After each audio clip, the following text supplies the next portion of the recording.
everybody. Welcome back to The Breakdown, or welcome to The Breakdown for the very first time. Time? You didn't make it 30 seconds.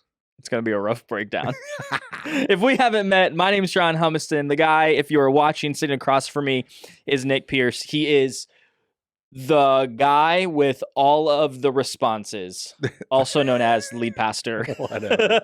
It's like easy. What was coming I know. out? What was that next word? All of the... Tense up. Hey, we have a really exciting breakdown. So let's fill the people in because we went a week without the breakdown. We did. So let's do a quick run through of why we didn't do the breakdown last week, and then just plow into why this breakdown is semi or really unique. Yeah, super unique. Super unique. Do you want to do why we weren't here last week, or do you want me to? You got it, buddy. Okay, I'll do why we're here because the people love you when it comes to what we're going to talk about next. So last week we didn't do the breakdown. We had planned on doing the breakdown. We took the staff to Vancouver, Washington, to a church up there that we have built a great relationship and partnership with. Shout out Crossroads.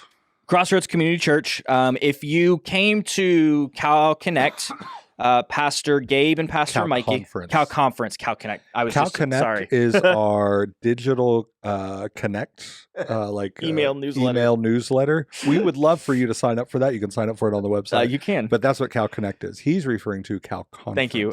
Yeah, that was Cal Conference. There you go. Pastor Gabe and Pastor Mikey came from Crossroads. Yeah. Pastor Gabe spoke, Pastor Mikey led worship. So we took the staff up there.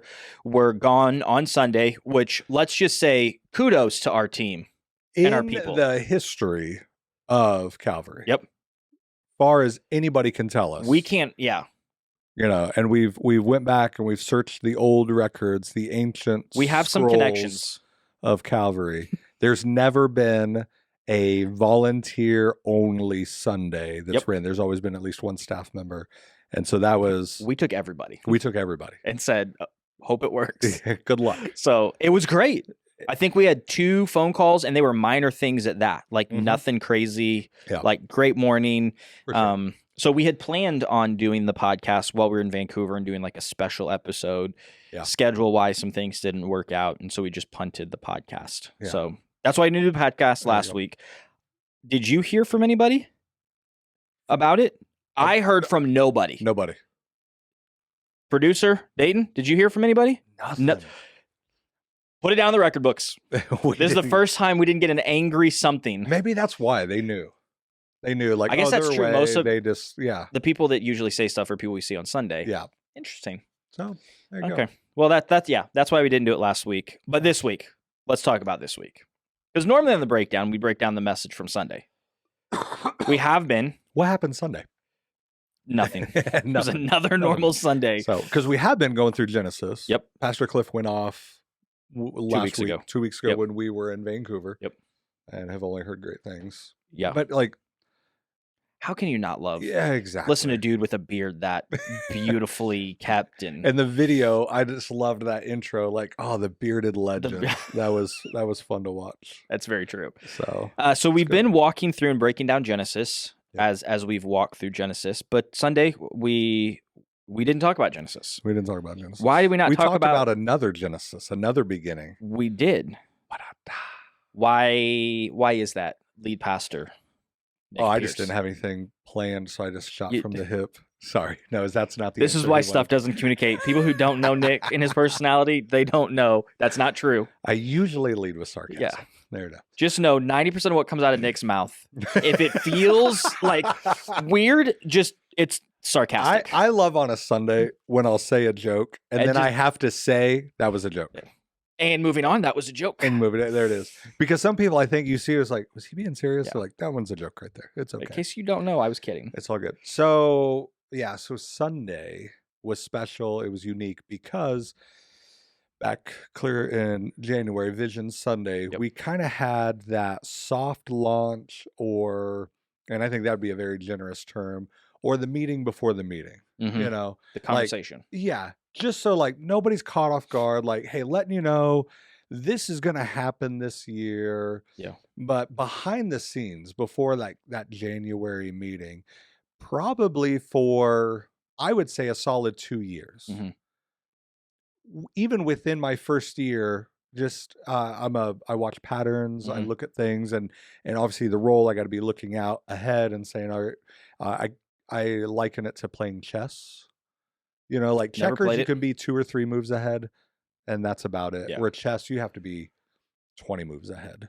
You know, and it's always changing because of how, you know, pieces get taken or the opposition moves and different things like that. So, you know, being in a lead pastoral role, you know, it's playing chess, got to be 20 moves ahead.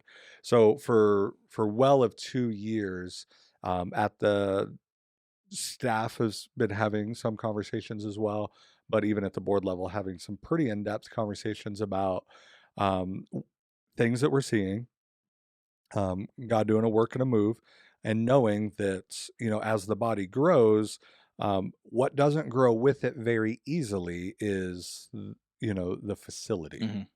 You know, and any parent knows this, that if they have kids, you know, so we had 4, and there's been times where it's like, ooh, we know they're getting ready to hit a pretty good growth spurt, and so we like get them some pants, and it's like, you might need a belt for a couple weeks. We're gonna wear it a little big. Yeah, you're gonna wear them a little bit, right? That's how we had to do it. Yeah. Like, you know, we grew up and it was like we went clothes shopping. You know, we always got 2 or 3 outfits before the new school year. Yep. And it's like, but those were going to be some of my main clothes. This has to last all year. Yeah. So like the first part of the year, like, oh, that baggy looks in. It's like, no, I'm just trying to make it to May. You know, I'm trying to make it to May, or, you know, not that, you know, anyway. So, and so we are looking and seeing how the body is growing and saying, okay, how do we continue to be effective in ministry?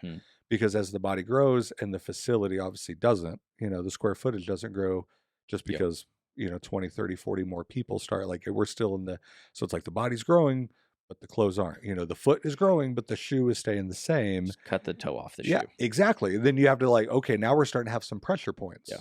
Where it's getting kind of clunky, a little bit tight, and now it's like, all right, now it's starting to hurt. Now it's directly impacting the flow of ministry, and that's really difficult. And so we've been talking about, okay, at what point do we pull the trigger and say, hey, I think this is the time that we need to move into building? Yeah. You know, is that on-site? Is that off-site? Is that adding on? Is that like all of those things, like so as we talked Sunday, if you're thinking through, I wonder if they've thought about this, like no pride, no ego. We have great people, a great group of men that sit at the board level. We have a stewardship team and a campus development team. Like, if you have the idea, I'm safely going to go out on a limb and say we've probably thought about it. Yeah. Outside of just like, you know, doing a coup and taking over another church and kicking them all out of their building, you know, like it's modern warfare. In an unhealthy way. In a very super unhealthy way. Like that option, yeah, that really didn't cross our desk. But I don't know that it didn't. That's true. I just think it was like, that's not an option. Yeah, like we weren't going to like run another church out and take over their property. But every good, fruitful idea, like we've really just like drawing board ton of like, what could we do? What can we do? What can we do? And so Vision Sunday in January, we kind of talked about Heart for the House. And really that's the spiritual focus of this. Yeah. Where we want to be a home for the broken, encouragement for the hurting, and a family for the follower of Jesus. And it was nice. I've had a couple of people even at the board level. They were like, isn't that who we are? I said, exactly. And that's the key, that when we walk through this Building a Legacy building campaign, let's not lose sight of who we are.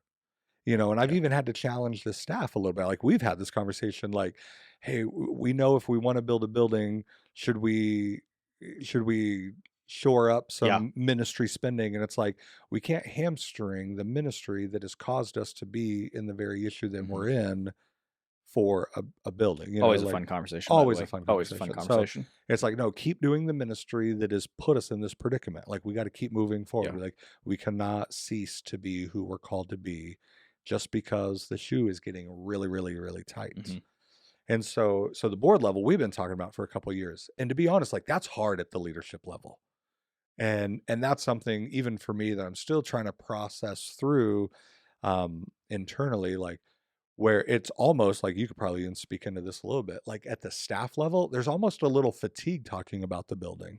Definitely is. Because we've been talking about it for so much. But our people, like, they heard January, and it's like, okay, so that was kind of a meeting before the meeting. That was like hey, just start acclimating to this idea. Like, this is coming, soft launch, that there eventually is going to be like, hey, we're going to pull the trigger on this once there's more data and more info all together. And so that's what Sunday was, I would say, the official Heart for the House launch for Building a Legacy campaign, where, it's a building fund. And so we wanted to articulate that well. And there's a couple things that we need to walk through. Like, one, the table analogy Sunday. So good. I've gotten a lot of good response on that. So good. And I really didn't know how it was going to go. Because it was just, me and my wife came out Saturday just because we were in Vancouver. And so got the table, got there. And so we're out at the church, just me and her. And I'm like, and it was an older table. So just practically like pulling it apart, putting in the leaves. It didn't flow well, in the sense of like, it didn't just pull open nice and easy, put the leaves in and close nice and easy. And you can't be rough with, like, this is an old school family heirloom. Yes. And I was like, don't break it, especially right in front of the people that let us use it. But I wanted that table analogy because, to answer the question, oh, are you just about trying to build this building? No, that's not what this is about. It's about, again, being the church that God has called us to be. And as we continue to be that home for the broken, encouragement for the hurting, family for the follower of Jesus, as we continue to do with our mission statement of kingdom before Calvary, Jesus over everything, being a community of faith, all that verbiage is merely trying to articulate who we are. As we continue to do that, we know that we have to make room at the table. And I think that analogy spoke well. And even just using like my own kids a little bit, like every time we brought a kid home, it changes. It changes the dynamic of the family, but it's still the family. There's not one kid that I have that I regret having. There's not one kid that I regret, like, oh man, if we wouldn't have had them, we could have stayed the family of 4 and had easy vacations, and I could have had a car and never a minivan. It's like, no. Like, whatever it has cost me to have my 4 kids, worth it every time, right? And so the same thing for us as a church, as this community of faith, this family of faith, whatever it's going to cost us to be the family, to be the church that God has called us to be, it's worth it. And so as we continue to do that and be a light into the community, we know we need to make room at the table.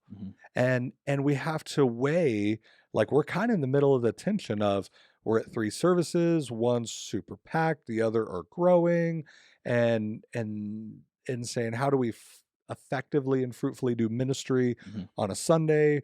We're hamstrung even on Wednesdays of what we can do because our student ministry, even other little things that we've done in the community, like, oh, we'd love to do that, but we don't have space. We'd love to do that, but we can't do this. And it's like, that is hard to think through. And those are good questions, like, early in the conversations, even around at the board, like, hey, what are we not doing that we could be doing? And it's like, oh, I think me and you one day went back and forth like it was ping pong without trying, just like not even trying what we would do. And so the health of the church, I think, is directly impacted by it.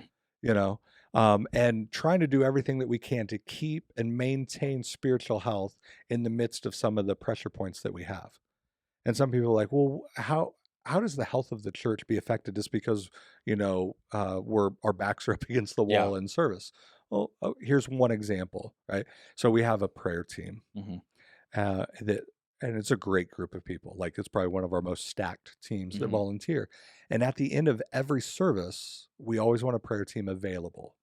And sometimes it's like, hey, nobody came up and asked for prayer today. And it's like, that's okay, because the success is that we offered it. Sometimes you'll have people, sometimes you won't. That's up to the Lord. But are we being faithful in providing a prayer team? Well, one of the biggest tension points for us is after first service.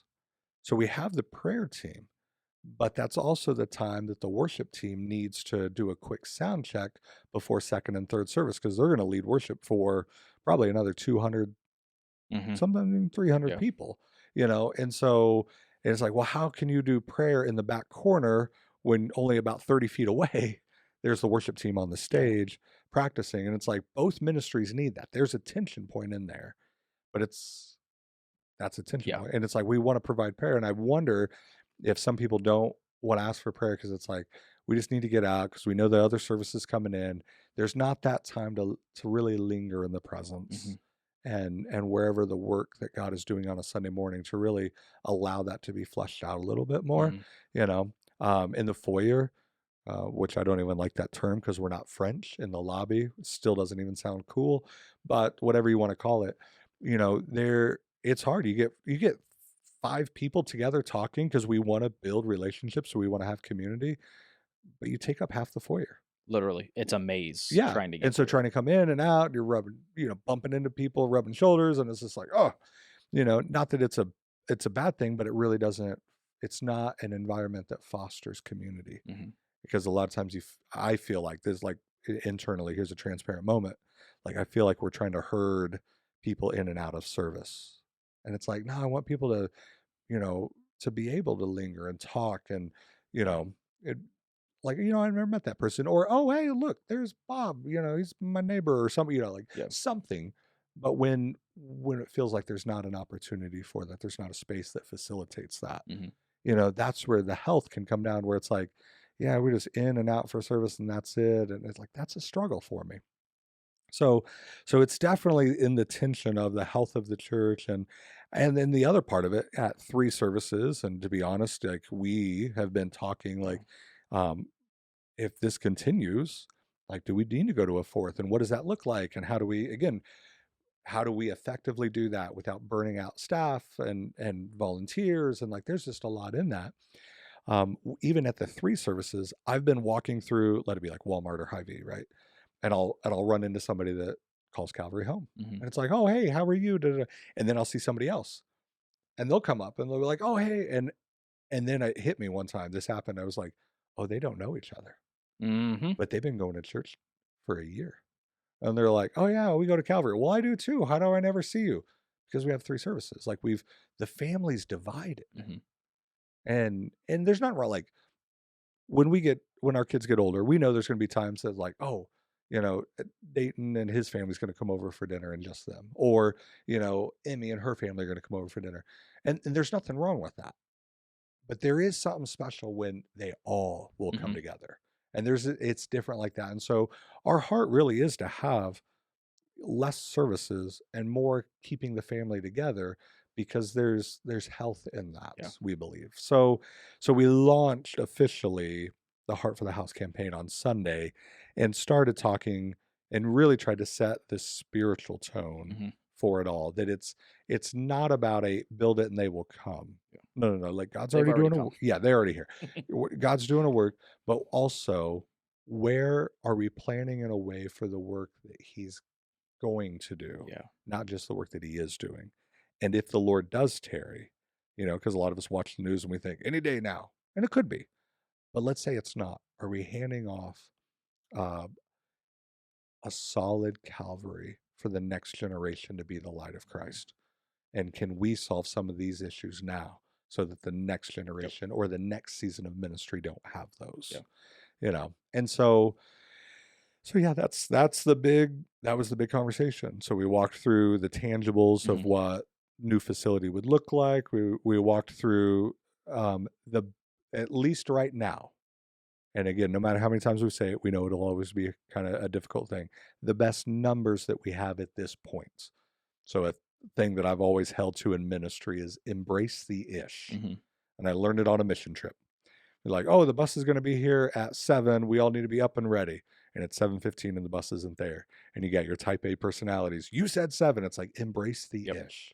That we're going to plan for that. And so even in the numbers, because we can't control cost of living and economy and stuff like that. But the best that we have right now, like we've taken a snapshot that if we could go buy all this stuff and build it now, this would be a good snapshot of what it would be. But when we actually start, we have to embrace the ish. And so there has to be a little bit of ebb and flow in there. We just wanted to give some kind of context of what we were looking at in it. And so that's where the numbers part would be. But I think the main thing, sorry, good night. I think the main thing for me, and we made a video because we wanted to kind of cast that vision, was at the very beginning was talking about like Shadrach, Meshach, and Abednego, talking about Mary and Martha with Lazarus. Like, I really do believe it's going to be more about the faithfulness on the front end than it is going to be the actual outflow on the back end. Yeah. Meaning, so like my prayer from the very beginning, like, and this is where I've been at. Lord, I want you to do this in a way that doesn't make sense to us. And that's where the sermon illustration and the whole sermon series at the beginning of the year after Vision Sunday, that doesn't make sense, came from. Was my prayer of like, Lord, like, however this is done, I don't want to sit in a new building, wherever that would be, on-site, off-site, we took over another church, whatever. Like, whatever the answer is, I don't want to sit there and think, well, that made sense. We had good planning, good prayer, good prep, good execution. That made, like, I want to sit there in a way, I want to feel like Moses walking through the Red Sea. I want to feel like Abraham and Sarah hearing Isaac being born. Like, I want to sit in a way that's like, that was only from the Lord, you know, and that doesn't make sense. And so that's, for me, has been my biggest heart. And so as we're launching it, I love the verse that Paul says in Philippians. It's like, I don't seek the gift. For me, it's, even though we showed tangible numbers, again, snapshot, embrace the ish, it's not about, can we raise that? Because that would make sense. Oh, look, we raised all this, now we can go and build and da, da, da. But would we be faithful in what God has given us? And so if we all give what God has decided on our heart to, and let that be time, talent, treasure, all of it, right? Whatever that would be, not just financial. If we give what God has put on our heart, what we have decided to do. My wife was asking me, she goes, what if that does happen? Everybody says yes to Jesus. Everybody responds. And it's still short. And I said, true, because there's still one more heart that we cannot discredit. And that's the heart of God. And I pray that we're in that situation where we're going to get to a certain spot, and it's like, all right, we've made it out of Egypt, we've walked through the wilderness, now we're up against the Red Sea. This doesn't make sense.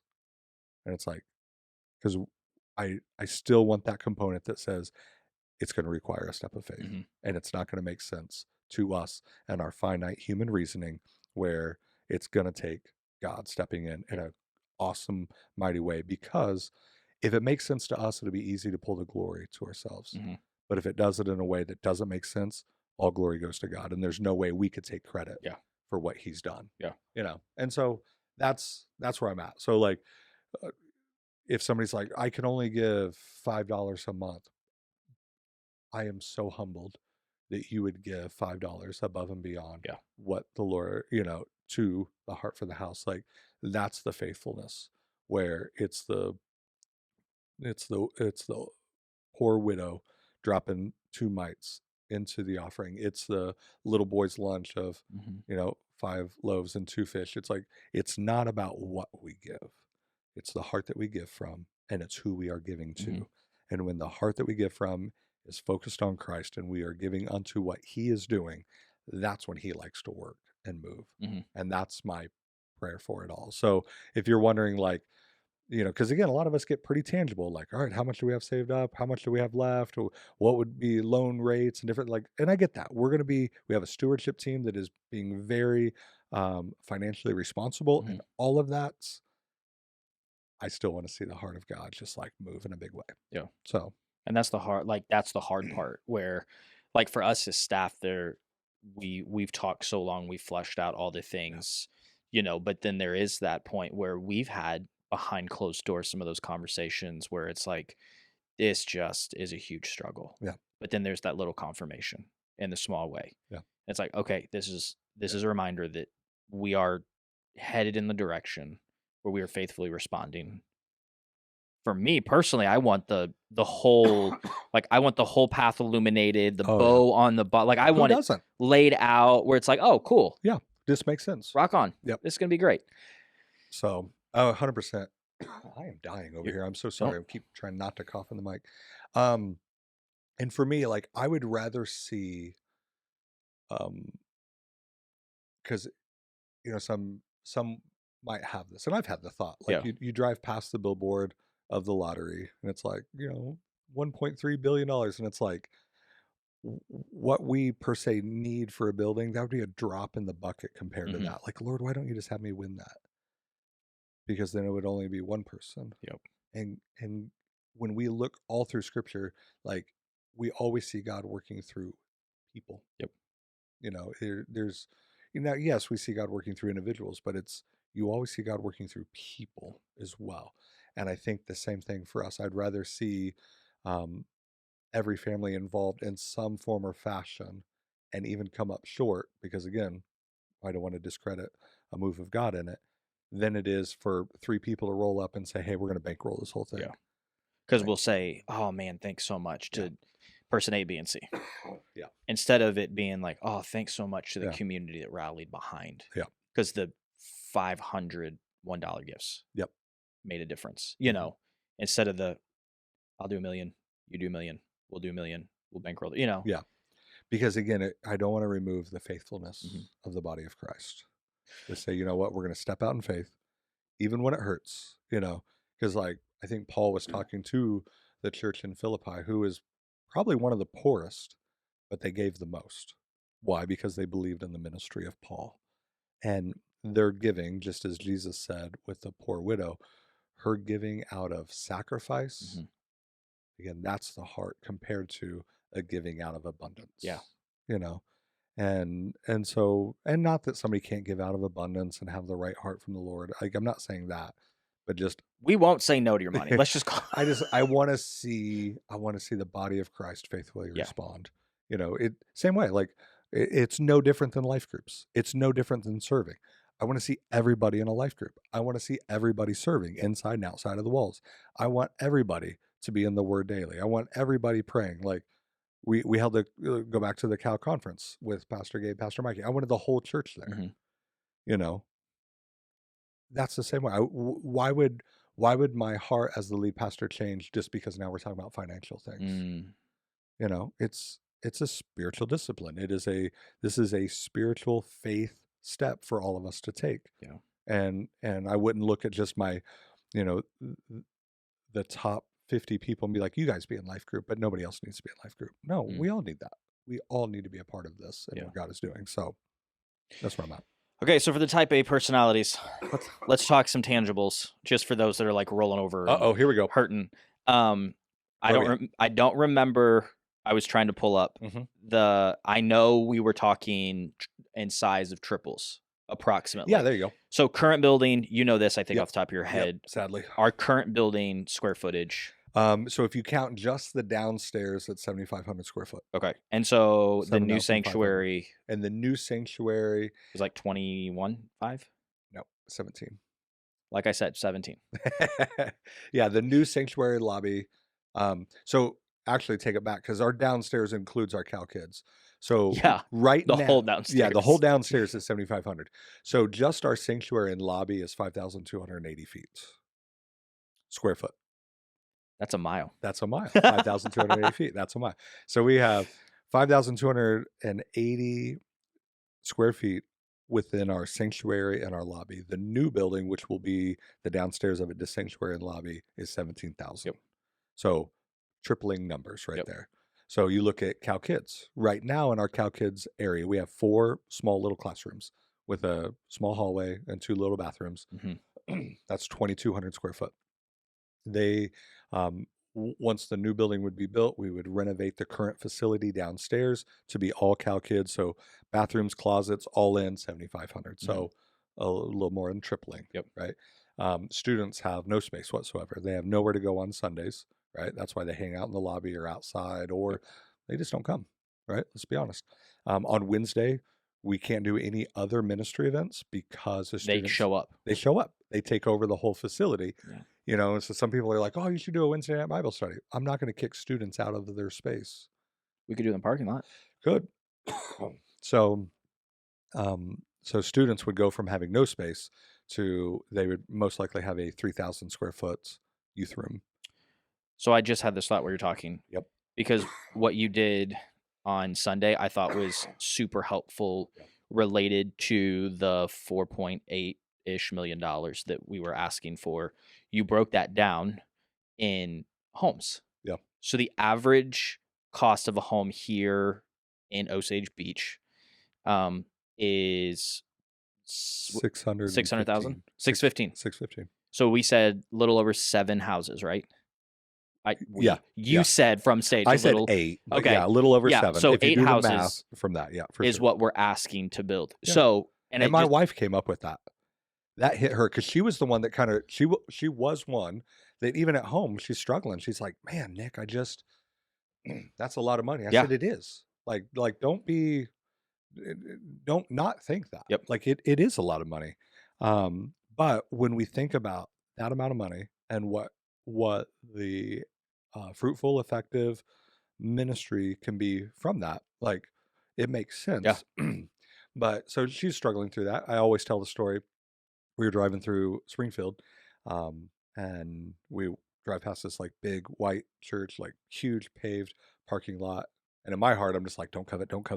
Yeah. You know, we would just love to have a nice paved parking lot. Oh my goodness, right? And so we drive past it, and they got big windows, tall steeple. Like, this is beautiful. It is done well. And my wife said, see, I just don't want to do that. I don't want our church to become that. Yeah. And I was just like, oh, honey, you are so cute. Like, that is like $40 million. Like, I honestly, and I've said this, I think if we could go from like this moment right now, hearing $4.5 million to the building is done, I think a lot of people would be underwhelmed. Right? Because what they're expecting. Yeah. Like, all we want is more of the same, just a bigger metal building. And my joke of more windows, because I don't want to look like a strip club, right? Because unfortunately it does. It's the only building that doesn't have windows in it. Or storage unit, just an oversized And I was unit. trying to think of like, what's a building in our area that could give some kind of context to sizing. Mm-hmm. And the closest I could come up with off the top of my head is the old Bed Bath & Beyond. Yeah. It's right there by like the Dollar Tree and Exporting Goods. That's like 20 or 21,000. Mm-hmm. But it's big, it's brick, and it's connected to that. It's Exporting Goods and stuff. So it's kind of hard to get context. If you were in it, it gives you an idea, but not. I said that to somebody and they're like, yeah, that's really not that big. Like, I think some people think like Hy-Vee. Like, yeah, right. I wish. Literally, we wish we could have. I think we're at the produce section of Hy-Vee is what we're like. The frozen food section of Hy-Vee is what we're thinking. So, but yeah, so that's the tangibleness in the numbers that my wife, we had a house that's for sale right next to us, and it was originally listed at $4.25, $425,000. And she's like, roughly, that's like, we just need 8 of those. Yep. And I was like, dang, that's a good way to put it. We're just trying to build 8 homes. Like, that's the numbers that we're looking at. And what's crazy is when you think about, so kids and students specifically for their square footage. Yeah. So our kids and our students on average 50 to 75 in each group. So kids was 7. What was the kids number? 22. Square footage? Yeah. 2,200. So 2,200 square feet. That's some people's entire home. Yeah.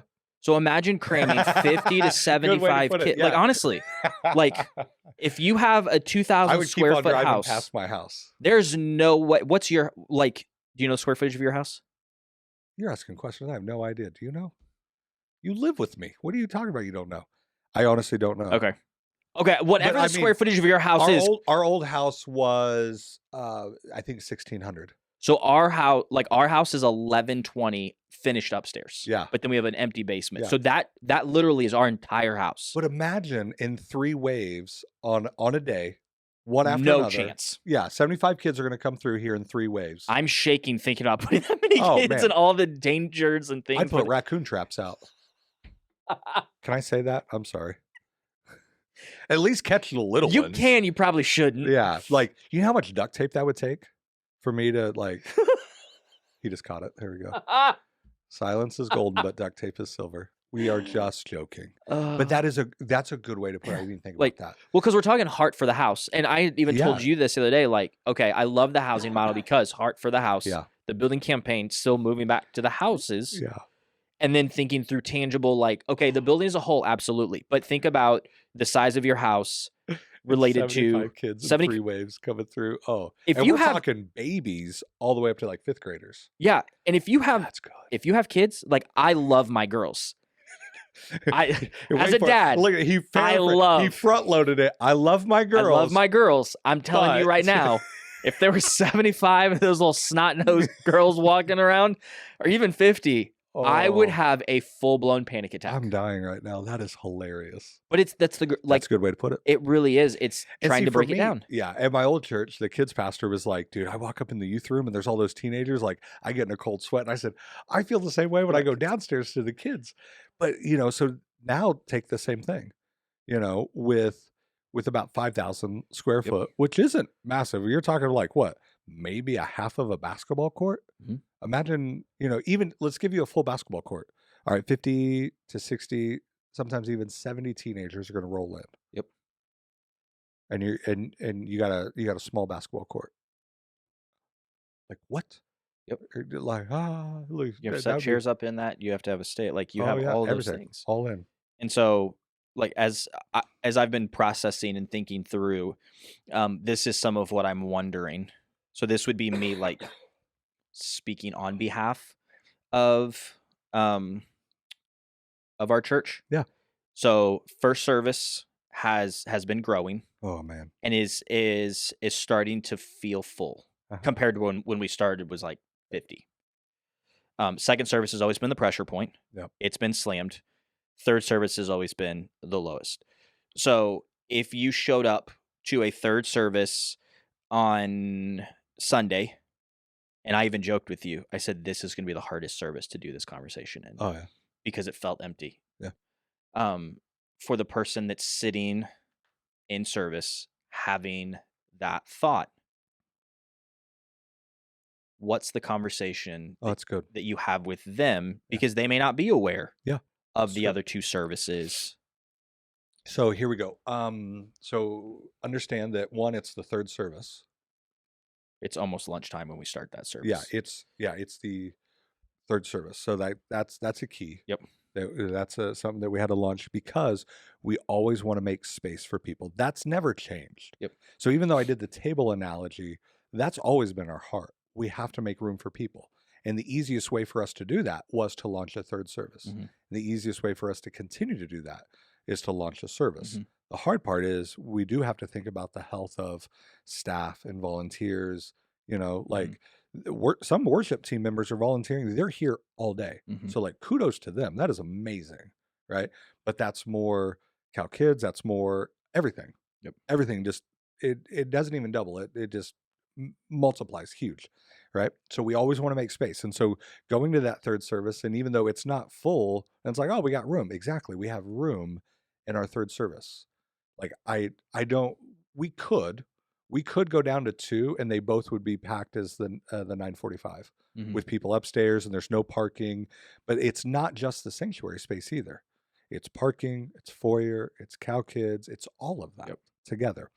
The other thing that you have to remember is the normal square footage you should have on the low end per person in a sanctuary is about 15 square foot a person. Mm-hmm. We're almost at 10. Mm-hmm. I think 10 would be generous to say, right? I thought it was, when we figured it was like almost 9. It was like 8.8. Yeah. It's so we have way more chairs in there than we should. Mm-hmm. So our sanctuary right now holds about 193 people. And the numbers that we pulled that from, Lifeway Architects. Post-COVID. Yes. So I might challenge, it might be pre-COVID. It might even be okay. Where now people want a little bit more space because it's post-COVID. Was that the 20 square foot number then? That range went from like 15 to 24, which is like such a range. And so even on the low end, 15, like we're almost at 10. Yeah. So right now we're at 193 seats in our sanctuary. If we were to go with that 15 square foot, that would actually be 148 seats. Mm-hmm. Now in a sanctuary, a good metric they would tell you is anywhere from 75 to about 80% full. That's a full service. A full, yep. Right. And so that puts us at 118 people in our sanctuary. So when about 118, that's full. So first service being over 100 now, that's why it feels full, because it is. And I've heard people say, that's kind of pushed back on that. They're like, Yeah. well, that's not full. Here's a great, Yeah. when you go to the movies, Amen. do you sit Thank next you. to somebody? Yes. No, you want a chair at least in between because you don't know those people. Yeah. So you're not going to slide in and become BFFs with your popcorn and your drink because you got to share an armrest. Yeah. You got to share a cup holder, and you want both armrests and both cup holders. So you're going to have to keep one seat in between. Do you remember the game that there was actually a real game that it would be a cartoon picture of just urinals, and guys, go with me here. It'll You work. lost me already. Not at all. And so let's say there's like 7 urinals and they have like 2 or 3 guys standing at a urinal, and it's like, all right, which urinal do you go to? This is a real thing, right? So when you walk in, like let's say there's 4 urinals and the guy's all the way to the left. Are you going to go to the second one right next to him? Going to the far right one. You're going to the exactly. Every guy knows there's a certain there is a rule. There's a rule to it. And that's the same way. Like when you walk in, like especially everybody has their safe seats, but like if you're walking in, like and there's room because it hasn't filled up yet, we're not filing in front to back. Everybody start and move in. I mean, that'd be really nice. Amazing for us. That would assigned seating. Oh, let's do it. But no, that the movie theater analogy is really, really good, and that's one of the struggles that we have, where that's why you go to a 75 to 80% rule. And I also think about we only have one door in and out. So think of just the normal flow of trying to get in and out of a service. Now we have other exits in case of emergency, like a fire or something like that. But like the entryway to get in. But just the normal flow of in and out of service, like it is hard. Even at the first service, which is just above 100, it still takes a hot minute to get in and out. Then you got some people that are there for second service already, even though it's a 40 minute kind of gap. And if you see somebody that you start a conversation, you just stop to the flow of traffic moving. And I think the other, let's just be honest, I have to very intentionally and mindfully limit how long I go. Where if I'm too long, I know I'm going to cause an accident in the parking lot. If I go too long, kids can't get checked into Cal Kids because we can't get kids out of Cal Kids and that's really hard. Where like when we were at Crossroads, there was 2 services, right? 9 and 11. How over did the senior pastor go on the first service? Do you remember? 28 minutes. And how over did he go on the second service? I don't know second. 40. No, he didn't. 40. I was in like 12 different meetings. 40. Do you know who was freaking out and we heard about it? Kids. Yeah. But at least that's the only place that felt the tension because they had the kids for a while. It wasn't a space issue. It was a time issue. Yeah. And for us, it's very much a space issue, which like, call it what it is. If there's a ministry moment where we have to hurry it up along. I have to rush the Holy Spirit because I have to get these people out. So our Marcom team did 22, 23 minutes this morning. Verbiage for you guys. Marcom. Okay, sorry. We have a meeting. We talk about marketing and communication. So everything that communicates out from the church, all of our different avenues, we try to be very strategic in that. So we meet weekly for it. Go ahead. So it goes through that team. Thank you. Yeah, so our Marcom team met for over 20 minutes. Just to talk about how we're communicating host time. Yeah. The next 2 weeks. Yeah. Related to the time for the service overall because of those pressure points. We have to have first service to a tight, even over hour and 5 minutes. And that's overtime, which is now affecting worship team. It affects me. Like you guys literally looked at me and said, "Hey, could you tighten up your sermon?" We had to cut time from your sermon. We re-engineered our entire worship set. And we're still going to be over. Because we only have so many hours, and it's like, because it's a space issue, because we have to get ready for the next service and the next service. And the fun part is I've had people tell me when I first got hired as the creative pastor, there was some tension between the production value of service. Like, I just don't like that our service is so produced. And it's like, what you don't realize is we're actually the most produced we've ever been right now, because we have to make sure service moves to make space for people to leave and people to come. Because we've had 2 accidents in our parking lot. 2. And a kid almost gets smoked. 100%. And I don't mean like a student. I mean like a child. Yeah, almost got hit. So, and that's so put it in another context. like, oh, our service is really overproduced. Okay, let's think about this. Would the church want me just to roll up with no prep whatsoever and just open up the Bible and say, you know what, let's just see where the Lord leads us? Oh, here we go. Ezekiel 27. The word of the Lord came to me. Now you, son of man, raise a lamentation over Tyre and say to Tyre, who dwells in the entrances of the sea, like, now all scripture is profitable, but I need time to pray over that. Yeah. I need time to study that. So it's not Nick's word. Yes. Yeah. Like I need to walk through the observations, the interpretations, the applications of this. Yeah. I am highly produced in my sermon prepping because now there's still space for the Holy Spirit. Like, just watch how many times I really look at my notes, you know, and it's usually in those times that it's going to go one way or the other, right? Here we go. But we have to be, because we want to be prepared and we want it to flow. Like, you can go to a church that does not orchestrate things like that, and it feels very clunky and weird. And it's like, what are we doing here? Like, and so it's kind of funny that sometimes we will get pushback on that, and it's like, actually, you really do like a highly produced service, because it's on point and it flows well, and it's like, that doesn't come naturally. Because if we don't get you out for lunch, you're frustrated. Oh, you know how many times, like, oh yeah. Let's just say I had something really good that I was going to say, and just like that, it disappeared. Oh, I'm sorry. You know what me and my son have talked about before? What? So 3 services. The only reason I don't do this is for a parking and a Cal Kids issue. If we had space to accommodate the 3 services in that, I would just continue straight on through. Just worship, I'm gonna preach, and then, you know what? Going to come back up, have Pastor Nathan lead us in some more worship, and if you can come in. It's like a flow in, flow out. Whatever you want to do, just keep going. Let's go. Just work on through it. If it wasn't for kids and parking, I would do it. Because it is hard. Like, you get up there and it's like, there's nothing more frustrating for me when you look at the back wall and you see 3 minutes left, and it's like, gotta land the plane. Yep. I really need 9 to do this the way I wish would. And there's tension in that, and it is a struggle, you know. And then you'll always have some people. You have some, thank you for doing that, I really do appreciate it. And the others, no, you don't pay attention to the back wall time, or you do what the Lord tells you. It's like, but I'm a shepherd, and we have to care for all of our sheep, and even the ones backing kids that are leading. And 5 sheep don't get to tell the shepherd how to treat the other 95 sheep. Like, the shepherd says, all right, what's best for the sheep as a whole?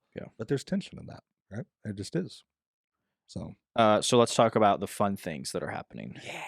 So as of right now, as we're recording this, with the downpouring rain, I honestly, it's not a building fund anymore. It's an ARC fund, I swear. we need to. 2 animals are rolling in right now as we speak onto our property. I saw 2 raccoons stop. Yes. I thought, this is it, Lord. This is it. You said you never 2 by 2 they would come. But he didn't say he wouldn't let it.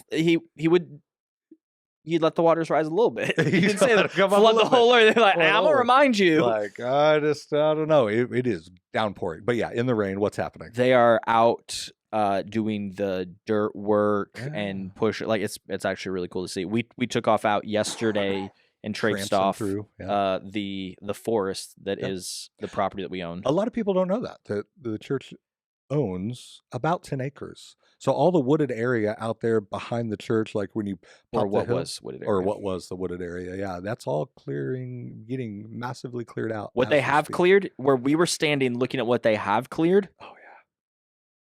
Words don't even describe. I think all of you guys were like, that is a lot of land. Oh yeah. I was a ton of flabbergasted. Space.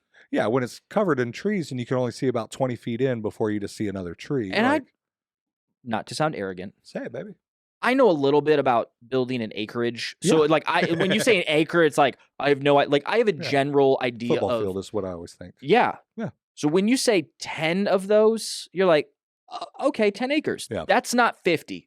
Yeah. That's not a farm, but 10 acres. You walk out there and it's like, whoa. Okay. Here we go. I could have a decent amount of cattle on this. Here we go. So that process has already begun, which is cool. I'm excited for for when they break our tree line by the parking lot for the church to be able to see, like, oh, that's a lot of space. Here we go. Yeah. Like, I know the one thought, because they're pushing it all together and burning it. Yep. Right. Okay, before you get upset, we called logging companies. Did anybody want these? Nobody wanted to touch the trees back there. Everybody told us just push it together and burn it. Okay, so that's what we did. Right. But I wish we were still in Revelation. No. They come rolling up and we just have these like eternal fires of Gehenna outside of the walls of Calvary. And be like, hey, you want to talk about salvation? There is one fire that's been going since last week. Mm-hmm. It's all smoky. I don't think the rain's helping. Not at all. Not at all. Which is probably why it's smoking like crazy instead of just burning. But good. No, it's cool to see. It's exciting to see, what's going on, what's happening. And to say this is a big thing. It's a huge thing. We don't take it flippantly. We've been talking about it for 2 years, so it sounds like, wow, they're just talking about it like it's nothing. We know and want to give space for our people to process this. Yeah. And we're okay with that. Here's my ask as the lead pastor. If you have questions, if you have doubts, if this is raising up even a little bit of frustration or tension, like, please, for the sake of the body, for the sake of unity of the body, like, there is going to be nothing more harmful in the sense of allowing the enemy a foothold to try to, like, because if we walk into a new building in a couple years, but people were massively decimated in their faith, that's not going to bring glory to the Lord. No. And so I think of Nehemiah. Nehemiah had a tool in one hand and he had to have a weapon in the other because there was opposition, right? We have a real opposition towards us. We have a real enemy that wants nothing more to steal, kill, and destroy this. And so when we say we want to be a home for broken people, what's the enemy say? No, I want broken people to stay broken.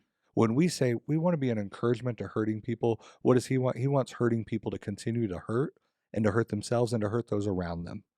And when we say we want to be a family for anyone to follow Jesus, he doesn't want a family. He wants broken, hurting homes.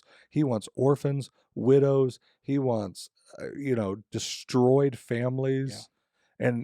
And so in this, if it's the numbers, if it's the movement, if it's something like, please, literally for the love of God, for the love of the Lord, in context, literally in the context of it, and if you feel like, I just don't know if I could sit down with Pastor Nick, like, number one, I would love to. There's nothing that you're going to bring up that I don't want to dismiss anybody. Yep. Like, let's have the conversation. But any of the staff would be more than welcome to sit down with you. Maybe. Okay, maybe not Jaron, but everybody else is. Taylor, wonderful. But we have a campus development team. We have a campus stewardship team. Like, any of the board members, like, please seek wise counsel, seek any of the leadership in it. That if there's anything that you're struggling with, that you're wondering about, that you have doubts in, because again, going back to our time constraints, like, Sunday, we just wanted to lead with the why and give some tangibles in the what, right? Yep. And that still embrace the ish on that. So don't get those written in stone. Don't get those tattooed on you, the 4.5 and the square footage and stuff like that. Like, we've met with builders, we've met with architects and engineers and inspectors. Like, we are doing our due diligence and we're trying to give a snapshot of where we're at and every step of the way. So you can go to the website, the Heart for the House page. We're going to upload and keep that up to date as much as possible. But anytime in the process, if there's something, keep short accounts with us. Don't let something fester. Yeah. Because the enemy would love to take just a thought of frustration or doubt, and he's going to try to fester that to be the biggest infection of just anger and distrust and doubt as he can. Yeah. Like, he wants to cause as much collateral damage as possible. And so I would just encourage you, please seek out leadership. And number two, just be praying for that. So if you're like, no, I'm 100% into this, and I've really great response Sunday, and a lot of people, like 110% behind you. You know what I need from you? Be praying for those that maybe aren't ready to say that yet. Ooh, that's good. like, because we're all in process, and some people are just going to need a little bit more time, and that's okay. So where we might have fatigue talking about the building because we've been talking about it for 2 years, like, and so other people just, hey, that's great vision, we're ready to go. Others might need more time. Let's just be praying for each other and bearing each other's burdens in this, because again, there's nothing more that the enemy wants to do that as God is working. We have to know there's a target on our back to bring disunity, division, chaos, destruction. We don't want that. We don't want that. I would rather have a unified church than a new building any day of the week. That's good. A couple tangibles as we wrap up, which you basically took 2 of the 3 right out of my mouth. So there we go. It's good. So you said on Sunday, so I appreciate that. One, I would say if you have not watched or are unclear, go back and watch Sunday's message. It's on the church page under sermons or on the Heart for the House page. The way that you walked very clearly through everything, I appreciated that personally and as a staff member. So that's I would say the first starting point. Like, hear it from the horse's mouth, so to speak. Yes, you're the horse. I'm the horse, baby. Hey, that's better than when we were in Matthew and I said I was the donkey that gets that's a great world. It was a good pivot on that. So, and you know what was humbling on that, honestly, was the number of like pastoral friends that I have in other churches. Let it be Colorado, and even, some of the guys in Crossroads that watch Sunday, knowing that this is like a big moment for us. And I was reaching out to them, hey, be praying for it. And they watched that. And like, that was cool. That was very humbling and like very encouraging too. So if you missed it, please definitely go back and watch it if you need clarity. 2, there was a part with the official launch where the pledge cards, specifically the 3-year commitment on the pledge cards, we are asking for those back ASAP by the end of May. Because the stewardship needs time to say, okay, this is pretty much where we're at. And now, because we're going to announce the 29th. Which there's technically like 3 more days, but like we're going to make the announcement based on the pledge cards that have come in. There'll be we're going to play the video the next 2 Sundays. And there'll be a live announcement, I firmly believe probably by me, the last Sunday of May. And that'll give us a like, hey, this is where we're at. Because I think there are some people that are just like, okay, let's see the response. Some people aren't the first to jump in the pool. Some of you are the second to jump in the pool, and some people are just the last, and that's okay too. Again, we're all in process. And then visit the Heart for the House page on the website. Like you said, that's where we're going to communicate the majority of everything through. And eventually we were going to have like, so what you see even right now, using the fullness of it, like we want to put a full timeline together. And as we get those dates of like, what are those steps? Because like I can barely build a doghouse. I've done it once. I mean, it was an awesome doghouse, but that's about my building capability. The extent of it. So like there's certain things like we're not giving Nick a hammer and a pencil and saying, hey, let's draw this thing out. Praise the Lord. Right. But we do want to provide kind of a roadmap of like, so if somebody doesn't have that kind of understanding, they didn't grow up in a construction world, like, so what's the process look like? Obviously we're not putting the roof on first because you need a foundation, Oh, I thought that's the first thing. That's the first thing you actually do. So we'll put a timeline together and you'll see that, and you'll be able to know where we're at. Very similar, if anybody was here during the senior pastor search process where they found me, they had a really nice timeline to say, this is where we're at. This is what we've done. This is what's coming up. And I gave a roadmap just so, like, again, to be clear is to be kind, and we want to be as kind as possible and let people know where we're at. That's good. And then the last 2 things, not because they're the least important. One is probably something that may catch people by surprise. And if you go to the Heart for the House page, it's actually one of the ways you can get involved is serving. It's a weird thing. How? To talk about serving with the building. But you even mentioned it earlier on when you talked about the giving of finances, time, talents, and treasures, where as the building increases in size, potentially, so does our need for team members increase in size. Every ministry is going to go up. So like Cal Kids right now has 4 rooms. So the need for what it looks like now, where Cal Kids could have 5, 6, 7 rooms, the number of team members for kids, or students or like those things all need to go up. Because if we build a building, but we can't do ministry effectively in it, what was the purpose of building the building? And to be honest, like that's here's a play out of like what's the staff been dealing with right now.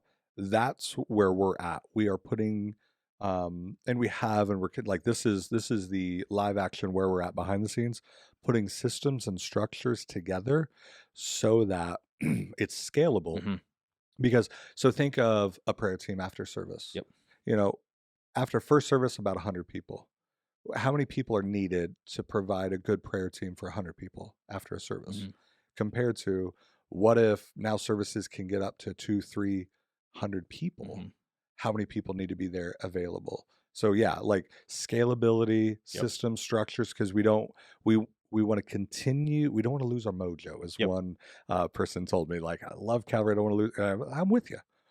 And we just want to scale that so that we can still continue in the ministries in it, but it's different system and structures. And that's where the staff is at right now, preparing that. And I think every ministry needs that as well. So yeah, way to start serving. I'm serving now. Why? So I can be up to speed, equipped, empowered. So for that next season of ministry, I'm ready to go. Because if we wait until there's the need, we're actually behind. And then last, but definitely certainly not least, which you already touched on, more than anything, bathe the entire process in prayer. 100%. Specifically in the decisions that we make, meeting with architects and builders and those things, be praying for the staff, because we're putting, like you said, structure and things behind the scenes together so that things are scalable, and we're not doing that when the building is built, so that we're prepared. Pray for our people, whether they are on board or off board, because there's nothing more that Satan wants than a unified family. Oh, so and good. So if the family's unified, then the target on our back has just got exponentially bigger. And the attacks become increasingly more pointed. We all need the shield of faith, but even more, we need to be locking those shields together. Yes. So, and then sorry, I keep interrupting. No, they're good things. I thought that I had one more thing to be praying for. And then honestly, I remember. Go ahead. No, go ahead. No, I won't forget this one. If you do have like a stirring in you that says, hey, that question, Jesus, how do you want me to be involved in this? And you feel like there's an answer. Let it be time, talent, treasure. Like, okay, what's my next step? Stewardship team. Any of the staff, like definitely take that next step, and wherever the Lord is stirring, we want to come alongside you in that. So, the last thing to be praying for. You. I knew you were going to go there. I know. Like in all seriousness, he's going to hate that I'm doing this. But the emotional, physical, spiritual toll that it takes being a lead pastor is not something that the role is lightly taken on. I know for you, like I know you and your family care deeply about this church, but I also know that as you begin to take steps of faith, that you believe the Lord is calling you and inviting the church to follow, that not only with the target on the back, or not only is the target on the church back getting increasingly bigger, but it's honed in specifically for you, and not you professionally or just professionally, but you personally, your kids, your wife. Like, it's not just, oh, Nick is the lead pastor of Calvary because the Lord is doing a work through him, I'm going to attack him. No, it may be that the attack is through your wife, through your kids. Instead of like Nick, who can take a lot. It's hard, like as a husband, as a dad, it's hard to watch my wife and my kids struggle. Like that's the biggest, I can carry a lot. You start taking on my wife and my kids. That's hard. I don't know if we've ever had this conversation. The one conversation that really, I think, made me feel the weight of this whole thing, talking about a new building, and as the board saying, is this the direction we want to go?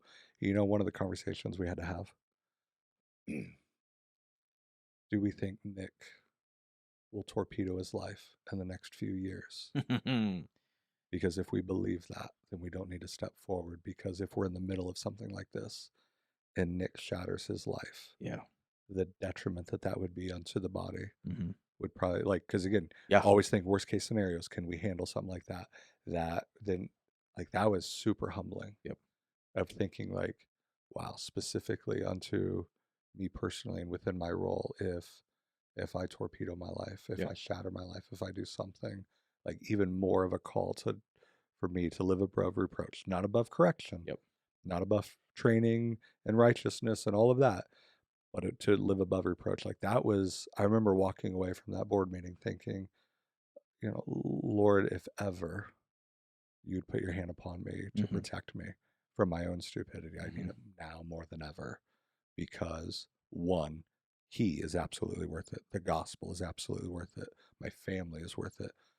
The staff is worth it. When we look at our people that call Calvary home, and even in the video that we played, seeing just Linda Stanton say, I am growing spiritually in this church, like that's humbling. And that's, and to know that, that is the Lord working in and through people, because again, he gives certain positions to equip and empower the saints to do the work of ministry. And like, that's real.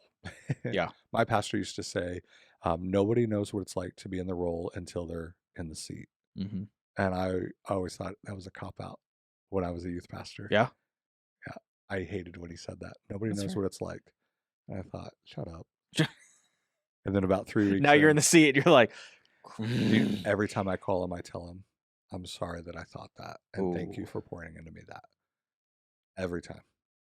Hey, you remember when you told me nobody knows what it's like to be in the seat? You were right. And I'm sorry I doubted you. Like it is.